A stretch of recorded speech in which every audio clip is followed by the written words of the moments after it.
Selamat datang di channel Rebahin. Sebelum nonton, jangan lupa like dan subscribe channel Rebahin untuk mendapatkan info dan review film terbaik. Film ini berjudul Perempuan Bergaun Merah 2022. Yaitulah film yang sering kalian request. Film ini berkisah tentang seorang cindo cantik idaman para pria yang berusaha gaul dengan circle-circle-nya. Namun semua itu malah menjadi pintu gerbang penyesalan dunia akhirat. Dan ngomong-ngomong, film ini gua rasa ya diangkat dari kisah nyata pada kasus yang terjadi belasan tahun lalu. Cek aja Google ya. Penasaran dong? Oke lah, daripada kalian penasaran dan mimpi di siang bolong pengen punya pacar cindo, ya gua juga mau sih. Mending kita langsung saja ke pembahasannya. Dan jika kalian suka dengan channel ini seperti biasa, silahkan subscribe aja biar gak ketinggalan video menarik lainnya dari Sakahayang. Film ini diawali dengan diperlihatkannya seorang cindo cantik bergaun merah bernama Kara yang terlihat galau sambil terus mereject telepon dari bebeknya. Sambil menahan rasa galau, Kara pun menghampiri seorang bestinya yang bernama Dinda. "Din, kita kan mau ke klub, ngapain pakai jaket dilancep, Mek?" Si anjing. Aduh, ngapain sih? Duduk. Saat sedang didandani, Dinda pun bertanya, "Ra, pacar lu kemana? Masa nggak ikut, mana udah pakai kalung couple lagi?" Mendengar hal itu, Kara yang sedang galau langsung melepas kalung magnet Lope yang sedang ia pakai dan berkata jika ia sudah tidak peduli lagi sama pacarnya. Udah sih, jangan tebel-tebel. Selesai. Sesaat kemudian, Kara yang merasa teman-temannya sudah datang segera membuka pintu. Saat dibuka, Kara pun heran saat temannya yang bernama Rosa dan Gary mengajak dua orang asing ke circle-nya. Dalam keadaan oleng, Gary mengajak Kara untuk abok dulu sebelum pergi ke klub. Trik orang bokeh pengen gaul mabok dulu baru OTW karena di klub minumannya mahal-mahal. Dan saat seorang pria galing masuk, Dinda dan Kara pun merasa tidak enak hati. "Ra, mending kita batalin aja deh ke klubnya, perasaan gua gak enak." "Ya elah Din, paling cuma minum teh sisir gula beton doang, be aja keles." Akhirnya, perhelatan oleng pun dimulai. Terlihat teman-teman Kara seperti kesetanan menenggak minuman haram. Di tengah pesta, Kara pun kaget saat pacarnya menelpon. Tapi Kara nggak peduli dan lanjut menenggak minuman bersama teman-temannya. Singkat waktu, Dinda oleng tak kuasa menahan hasrat berkumur kangkung. Tapi di saat itu pula, pria galing dangdut bernama Wisnu mengikuti Dinda ke WC. Ngapain lo?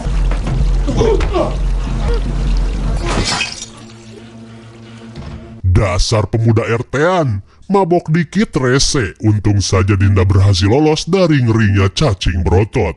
Di tengah kepanikan, Dinda yang ketakutan segera mencari Kara yang entah berada di mana. Kara!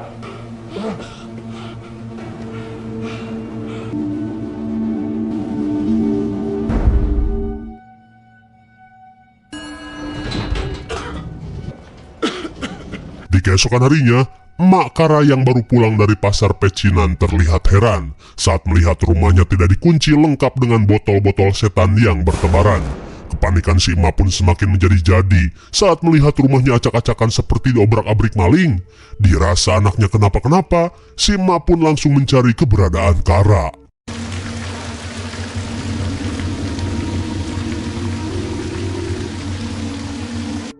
Dan betapa syoknya si emak saat melihat bercak darah di bak mandi. Di tengah kepanikan, si emak pun langsung menghubungi Dinda untuk menanyakan keberadaan Kara yang hilang entah kemana dan apa yang telah mereka lakukan semalaman. Mendengar hal itu, Dinda yang panik malah berbohong dengan berkata tidak tahu apa-apa dan berusaha menenangkan si emak jika ia akan berusaha membantu mencari Kara. Ngobrol-ngobrol aja Kara hilang. Singkat cerita, sebulan setelah hilangnya Kara, Dinda pun dihampiri pacar Kara yang bernama Putra, di mana Putra masih penasaran dengan apa yang mereka lakukan sebelum Kara menghilang. Mendengar hal itu, Dinda yang merasa bersalah tetap terlihat menutup-nutupi kejadian tersebut dan langsung pergi begitu saja. Di malam harinya, setelah sebulan pencarian tak membuahkan hasil, si emak yang putus asa mendatangi seorang dukun Cina untuk membantu pencariannya. Dan setelah si emak memberikan foto Kara, si dukun yang memiliki Byakugan meminta si emak untuk melakukan sebuah ritual.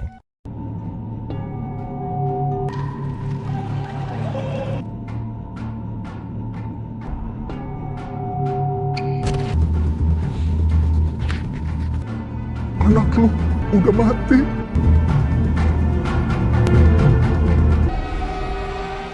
Oh my god, betapa syoknya si emak saat si dukun memberitahu jika Kara sudah meninggoy. Kembali pada Dinda yang baru sampai di kontrakan bedengnya. Ri. Happy birthday kakak. Betapa bahagianya Dinda saat mendapat kejutan ulang tahun dari adiknya yang bernama Ari. Saat malam semakin larut, Ari dan Dinda terlihat hidup berdua saja setelah kematian kedua orang tuanya. Tidur. Di keesokan harinya, Dinda yang ditelepon ibunya Kara sedang OTW untuk menemuinya.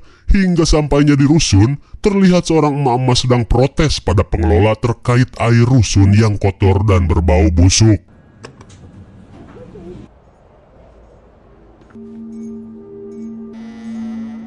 Setibanya di rumah Kara, Dinda langsung disambut si emak yang terlihat kucel seolah tidak mandi berminggu-minggu.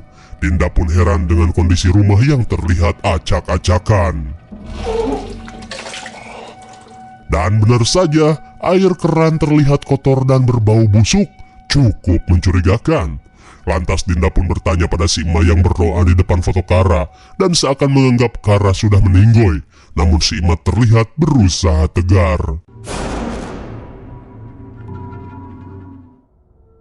Sesaat kemudian, sambil menahan tangis, si emak memohon untuk yang terakhir kalinya untuk Dinda berkata jujur dan mengungkapkan semua yang Dinda ketahui terkait anaknya. Akan tetapi Dinda yang tipe orang yang munaroh tetap mengelak dan berkata jika ia tidak tahu apa-apa. Janji. Kalau aku tahu, gue tahu aku sembunyiin. Edian sekali sambil membawa pisau, si emak pun pergi ke kamar sambil menahan kekecewaannya kepada Dinda.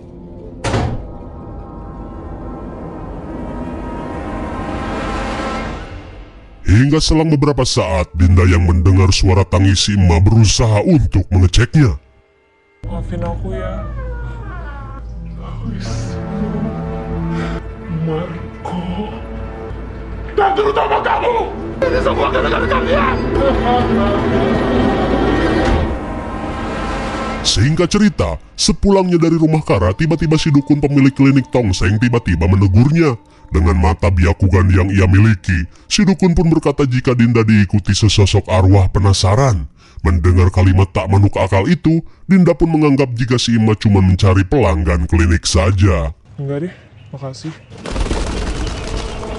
Oh, ternyata arwah penasaran yang si emak lihat merupakan arwahnya Kara. Kemudian Zin beralih pada si Galing Dangdut Wisnu yang lagi-lagi terlihat oleng setelah abok gratisan di perempatan. Dan saat Wisnu akan memasuki lift, tiba-tiba ia merasakan aura yang tak biasa.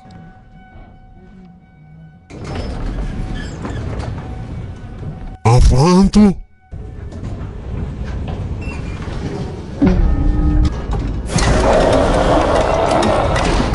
Dikira halu efek oleng, ternyata sosok Kunti bergaun merah benar-benar terlihat.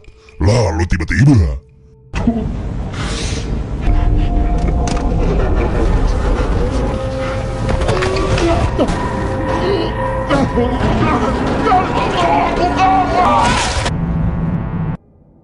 Oh my god!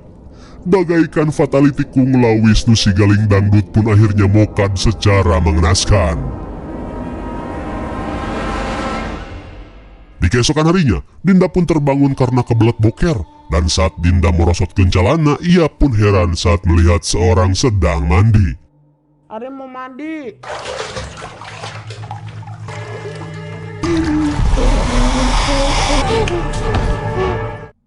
Suwe sekali, baru juga brot modal, Dinda yang ketakutan langsung kabur meski belum cebok. Di saat itu pula Ari pun merasa jika kakaknya halu akibat mencret ekstrim kebanyakan makan seblak.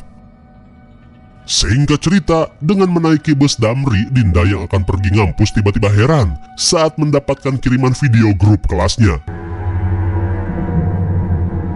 Enggak. Ya, enggak. Pak, kiri pak. Nah.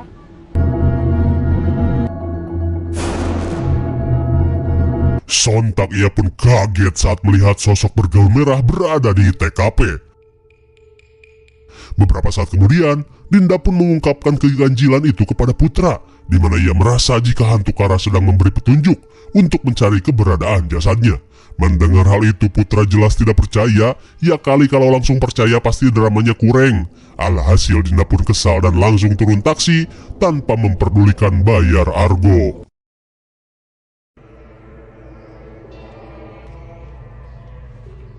Selang beberapa saat, terlihat si bewok Marco sedang melayat Wisnu yang selesai dikremasi. Terlihat ia pun syok dengan insiden yang sahabatnya alami. Setelah memberikan amplop sumbangan, Marco pun menghampiri teman-temannya yang sedang membicarakan insiden yang menimpa Wisnu. Lantas Rosa langsung menunjukkan penampakan aneh dari video CCTV di dalam lift. Dan anehnya, Marco terlihat panik saat melihat video tersebut. Sesaat kemudian, Dinda pun mulai mendesak Marco dan yang lainnya untuk memberitahukan keberadaan Kara. Karena akhir-akhir ini Dinda selalu diteror hantu yang mirip dengan Kara. Akan tetapi Rosa dan Gary berkata jika mereka tidak tahu menau, karena setelah Dinda pergi mereka pun langsung pulang. Di saat itu pula Putra terlihat mencurigai gelagat aneh Marco yang tiba-tiba pergi. Begitupun dengan Gary yang langsung mengajak Rosa untuk pergi. Di malam harinya, Dinda yang kembali ke kontrakannya tiba-tiba melihat sosok misterius ngejentul di ujung lorong.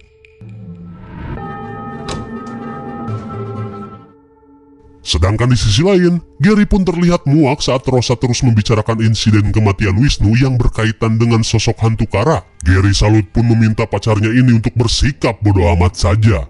Lalu tiba-tiba... Betapa syoknya mereka saat menabrak sesosok makhluk bergaun merah. Apakah itu kuntilanak Imlek? Namun saat dicek keluar mereka seakan tak menemukan apapun. Tapi ternyata...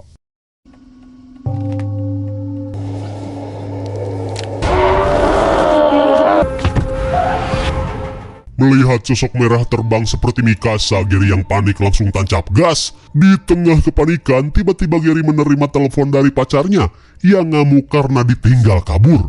Lalu yang di mobil siapa? Kebetulan sekali tiba-tiba sebuah mobil melintas tanpa terdeteksi di map dan menghantam Gary bagaikan Ultimate Johnson. Kembali ke kontrakan Dinda, di tengah malam Ari sampai tidak bisa tidur saat mendengar suara tangganya yang sangat berisik bagaikan video 3GP. Buka pintunya. Apaan sih?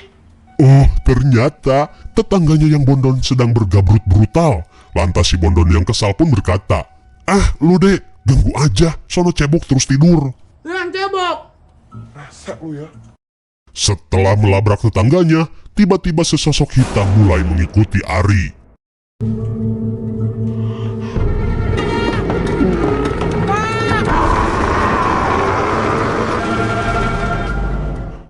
Beberapa saat kemudian, merasa situasi sudah aman, Ari tiba-tiba melihat kakaknya keluar kamar. Ari, buruan masuk kak.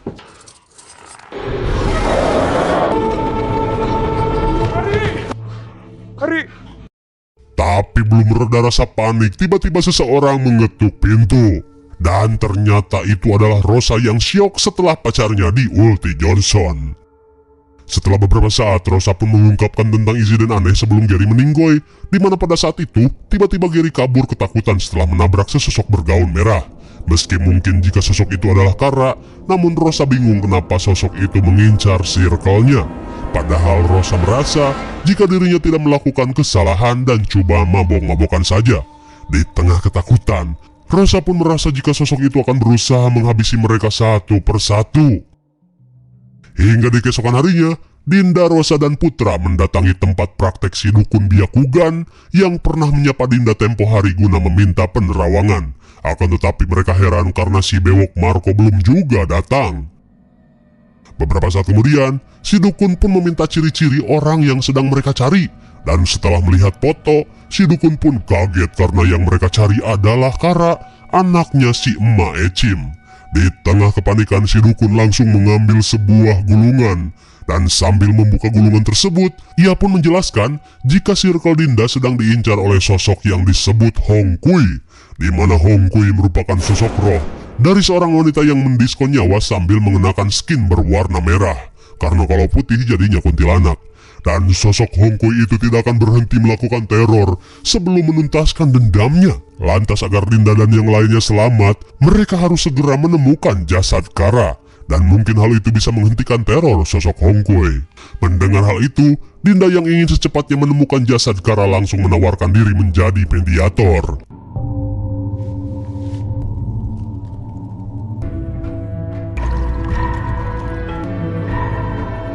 Kara.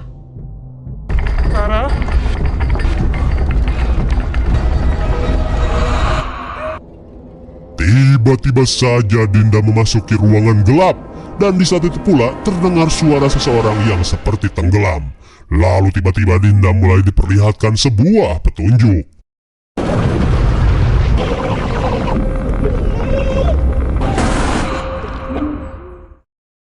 Dalam penglihatan itu, Kara seperti dimasukkan ke dalam sebuah toren air. Hingga setelah melakukan mediasi ekstrim, tiba-tiba suasana klinik gelap-kelap-kelip seperti diskotik.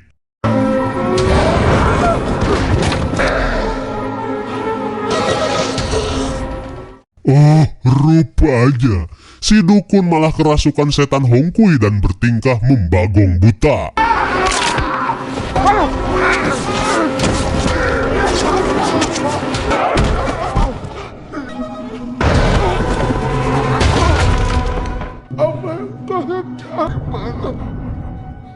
Dalam keadaan setengah sadar, si dukun pun berkata jika Dinda harus pergi ke rumah Kara untuk mengetahui semuanya. Lalu tiba-tiba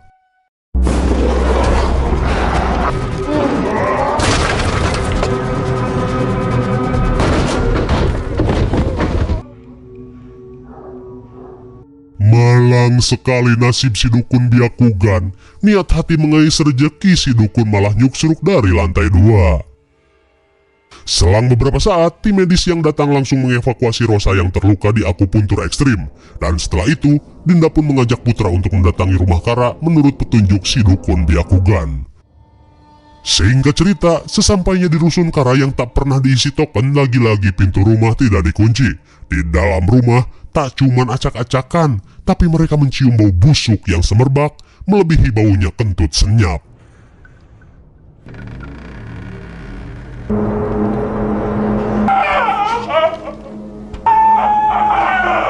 Oh my god. Ternyata sosok Hong Kui itu bukanlah Kara, melainkan si Ima yang modar melakukan ritual untuk menjadi sosok Hong Kui dan membalaskan dendam kematian anaknya. Mengerikan sekali.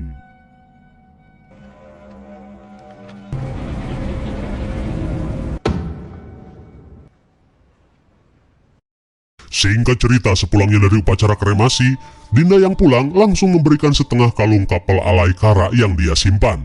Hingga pada akhirnya, Dinda pun mau untuk jujur dan menceritakan kronologis kejadiannya seperti apa. Di mana pada malam itu, mereka mengadakan party kecil-kecilan sebelum pergi clubbing. Namun karena oleng parah, Dinda tidak begitu mengingatnya. Namun yang jelas, hampir saja celengannya dibobok Wisnu di dalam WC. Dan untungnya Dinda masih bisa lolos. Dan sejak saat itu, ia pun tidak tahu lagi dengan keadaan Kara. Di tengah kebingungan, Putra pun menanyakan posisi Marco pada saat itu. Apalagi ia mulai mencurigai Marco yang akhir-akhir ini bergelagat aneh. Kara!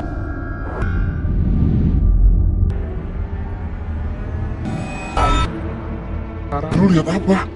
Ternyata setelah diingat-ingat, Dinda pun akhirnya sadar jika pada saat itu Marco yang kepincut dengan kebohayan dan keglowingan Cindo menggabrut Kara dengan brutal. Saat kecurigaannya terbukti, Putra pun syok parah karena sejak dirinya pacaran, Putra selalu menjaga kesucian Kara.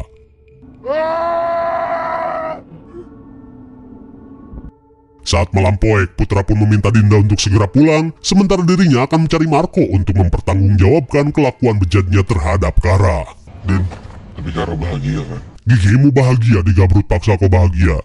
Kembali pada Rosa yang dirawat di puskesmas. Mendengar HP-nya berbunyi, Rosa yang masih merasa encok pun berusaha mengangkatnya.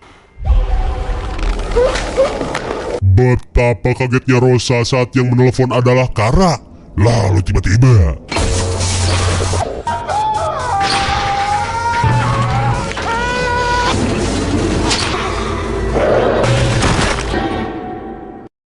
bagaikan sepeda lipat, Rosa pun akhirnya tewas meski hampir sembuh karena di cover BPJS. Kembali pada Dinda yang akan pergi ke WC.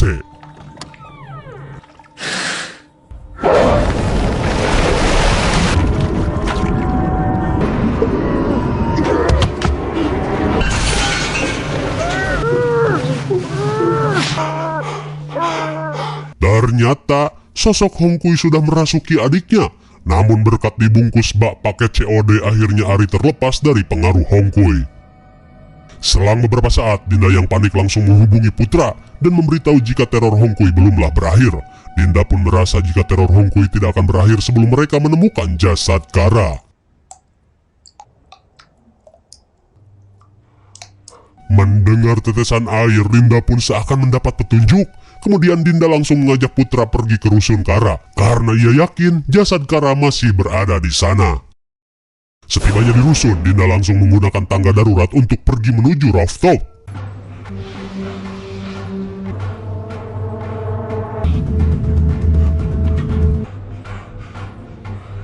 Jika keyakinannya benar, sungguh sangat keji tindakan orang yang melakukan ini.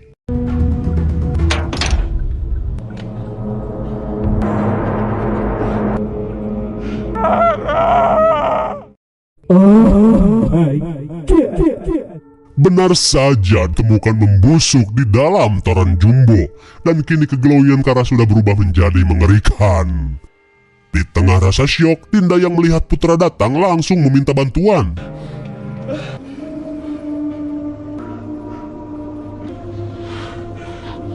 Hah?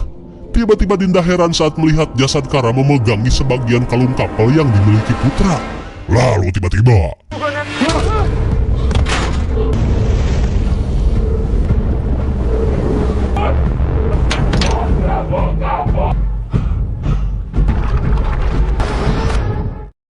di tengah kepanikan, tiba-tiba Dinda mendapat penglihatan gaib dari insiden yang sebenarnya terjadi, di mana pada saat itu Putra yang curiga karena teleponnya tidak diangkat-angkat langsung menyusul Kara ke rusun setelah Dinda dan yang lain pergi. Dan betapa panas dadanya Putra saat menyadari jika pacarnya ini sudah digabrut Marco. Di dalam WC, Kara yang syok meminta maaf kepada Putra karena kesuciannya sudah dirobek.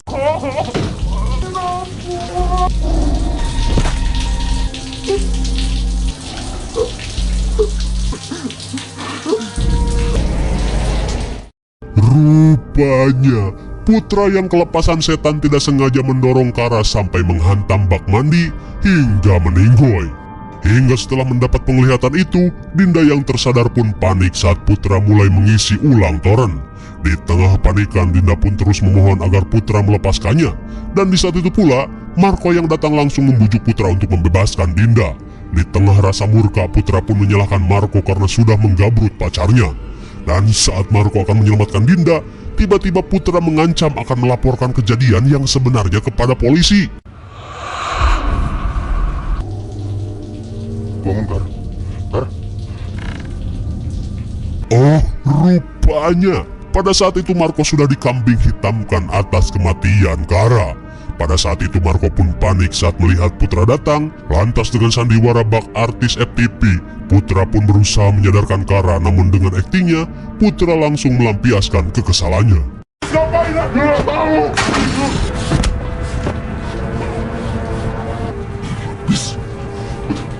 Setelah puas menghajar Marco, Putra dengan akal liciknya mengajak Marco untuk menyingkirkan jasad Kara. Meskipun ragu, Marco yang merasa Putra sudah memaafkannya tanpa pikir panjang bekerja sama untuk menyembunyikan jasad Kara.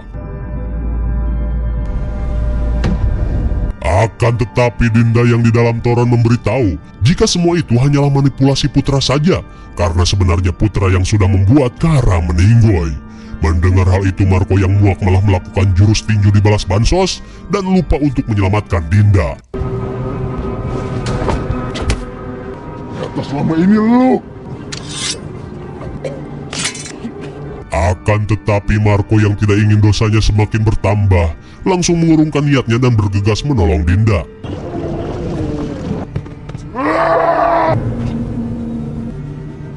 Lagi-lagi, putra yang kesetanan kembali menghilangkan nyawa dengan tangannya sendiri.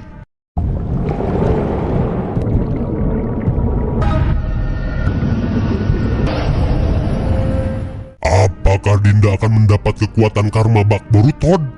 Di saat itu pula, putra yang sedang menyeret Marco tiba-tiba melihat Toron yang mulai bergetar.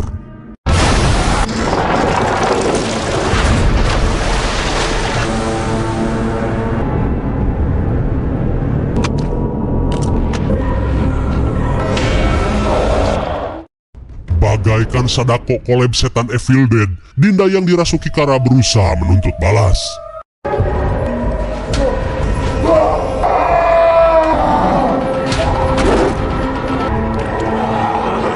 Sambil menahan sakit di cekernya, putra mulai merangkak dan berusaha kabur.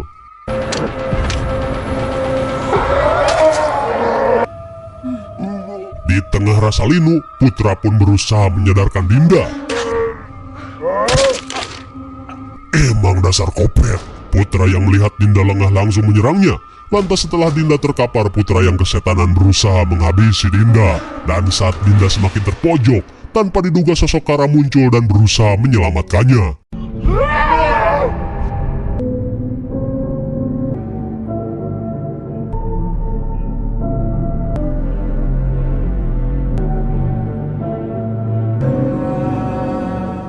Bagaikan digondol wewe gombel dengan jurus Smackdown, Kara pun akhirnya mengajak putra untuk modar bersama. Di keesokan harinya, setelah Kara dikremasi, Dinda pun mengganti foto dengan foto kebersamaan Kara bersama emaknya. Di saat itu pula, terlihat Ari dan si dukun Byakugan terlihat sehat walafiat, lalu film pun sudah berakhir. Bagaimana? Mengerikan sekali bukan? Semua kengerian ini berawal dari satu hal. Apaan tuh? Mabok. Makanya jangan sok gaul dan sok keras kalau mabok segitu saja sudah rese. Ya elah, mending minum Marimas rasa lemon, biar seger dan otak lu pada jernih. Terlepas dari semua itu, mungkin udah takdir aja kali ya.